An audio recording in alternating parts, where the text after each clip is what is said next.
Hey, Upward Coaches, it's Matt Mang again. I hope you all are doing well. We're here in the middle of week 5, and as you probably know, we've begun a transition now from the theme of honor to the theme of endurance. And our team got a good taste of that this weekend with our last game. We were down 2 players, and so those that were there had to play extra periods, and we ended up actually going into overtime too. So by the end of it, they were really exhausted. But I was proud of the guys. They hustled, they worked hard, they didn't give up even down to the last second, pushing and trying their best. And it was a great example of life. Sometimes we're given situations and circumstances where it requires us to push and keep pushing, even when it's hard. It's funny, I was thinking about this theme, and as we're getting into it, and I don't know what your experience has been, but mine often is that as soon as I need to talk about something or teach on something, it becomes an area where the Lord really starts testing me. And it's funny, this last week, last couple of weeks actually, it's been hectic. Our schedule as a family has been really busy, and just with everything that I'm doing, practice coordinating and ministry wise, it's been a challenge not to slack off and to not let things slide. And even now I'm doing this, and it's about 9 o'clock at night. My wife has been gone all day on a helping out with a birth, and so would have been easy for me to say, you know what, I'll get to it later. I'll do it a different time. But the Lord's testing me. Am I going to endure? Am I going to continue to do what I know to be right, even when it's challenging, even when it's hard? And that really is the essence of endurance. Endurance is continuing to do what you know is right and what you know is good, even in difficult and hard circumstances. It's finishing what you started, and finishing well.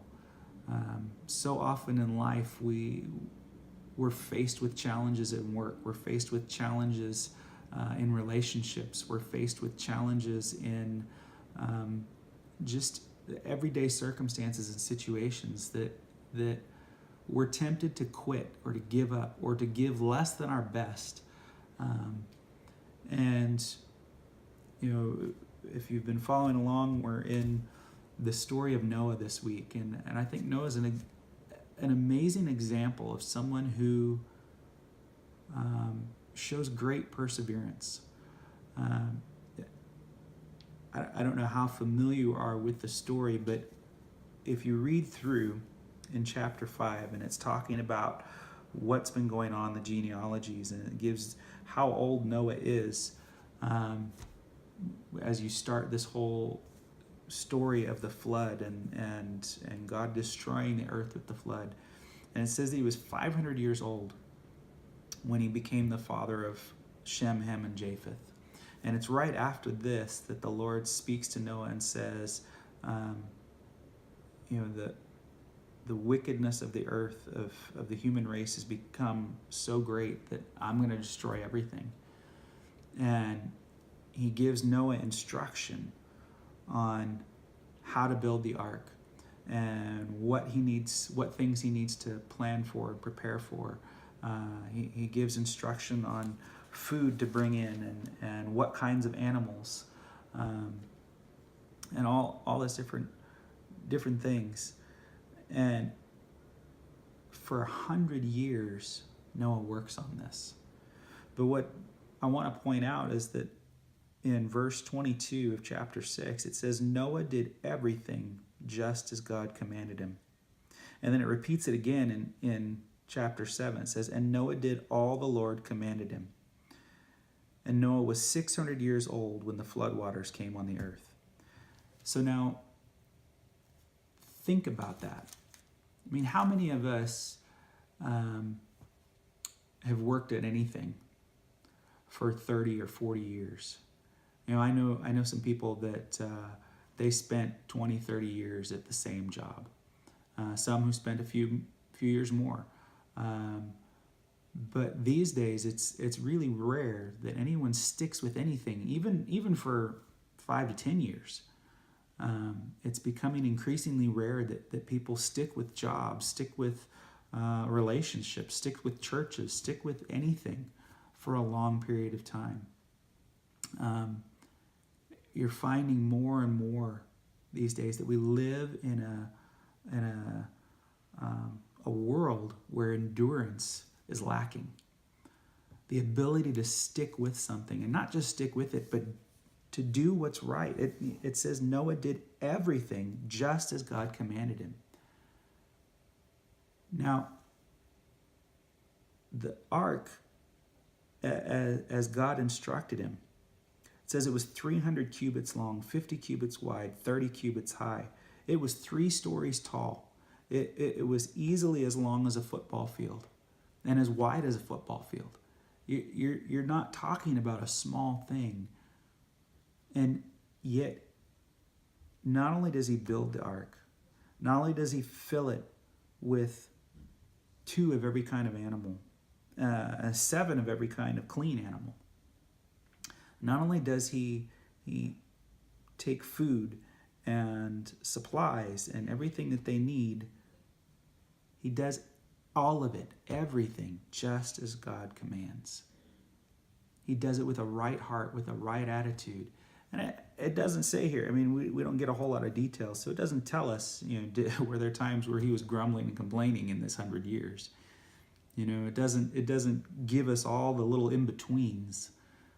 But what it shows is that he was faithful, that he finished the task. And because he finished the task, there was a great reward on the other end of it. And that's the thing with endurance, is we're enduring not just for the sake of getting the task done, but we're enduring because of the hope that we have of something good to come. So our guys over the weekend, as they're enduring this game, their hope is that if they press hard enough, maybe they'll get the win. When we're enduring in a relationship, we're enduring because of the hope of a good reward, good fruit from this relationship. In a marriage, I think about my wife and I, and we've had an amazing marriage, and in many ways I can say that I am hugely blessed.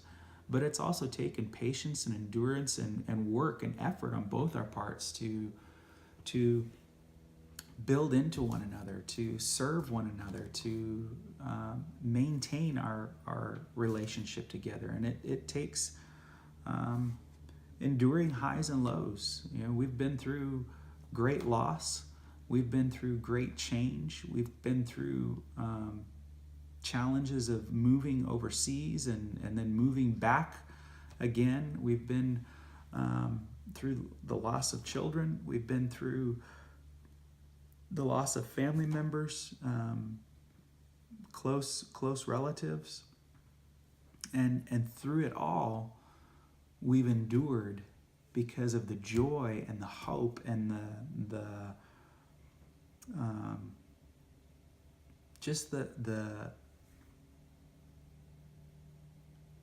thought, the knowing that there will be good that comes if we persist, if we continue pursuing one another, if we continue working on this relationship. That we've already experienced fruit, but we know that there's so much more if we will patiently persevere and endure. And so, as you're going through your practices this week and the next few weeks, and you maybe find yourself being tired, being overwhelmed, struggling to really connect and engage with the kids, and you find yourself wanting to just take a few minutes and disengage a bit, especially being so close to the holidays. I really want to encourage you, just model for them what it looks like to endure, to patiently, diligently continue doing what you know to be right and what you know to be good, because you know that at the end there will be a great reward. And the reward may not be something tangible that you get to see right now. It may only be something that you get when we stand before Christ, when we stand before Jesus on the last day. But who knows? Maybe your patient endurance of sharing Christ, of modeling him in front of these kids, you'll be rewarded with many of them coming to know Christ. Maybe you'll be rewarded by growing relationship with their families, and seeing disciples made. But I just want to encourage you guys this week, really press in. Lay hold of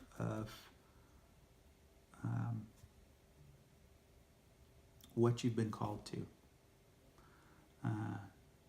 We've been given a great privilege and a great opportunity